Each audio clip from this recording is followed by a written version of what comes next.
Welcome to COP28 and Economy Middle East. Glad to have you here with us. I would like to hear from you what's your impression about being in such an important event taking place here in the Middle East, and what you saw so far from the whole world community gathering in one place to discuss these issues. So we must understand that COP is a place where we set narratives. Solutions can only happen when governments act, individual governments must act. But this is a global narrative, it's trying to set the direction in which we should move.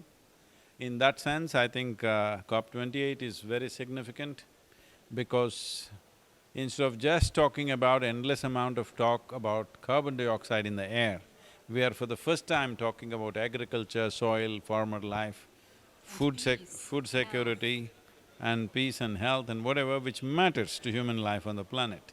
So this is a very good shift. Peace we can talk, but incidents of violence and war keeps happening.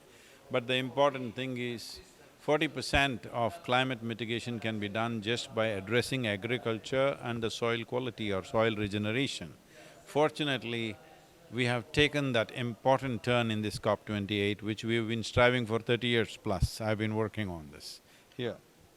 Yeah, the soil, exactly. So at last it's taking that turn, it's fantastic. Still a lot of work to be done, but this is how human beings work. We think about something, then we talk about it, we agree and disagree upon something, a few things that we agree upon, slowly we invest our emotions, then our money, our resources and our time. This is how the world works. Unfortunately, that's how we work. But it is important that everybody is on board, otherwise no global activity will happen.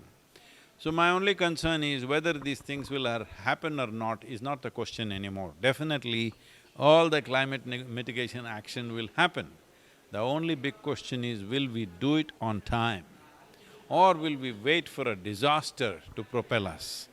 It's my wish that we must do it without going towards a disaster. Before disaster strike, we should have made the correction. I want to be that generation who are not stupid enough to walk into a disaster and then correct themselves.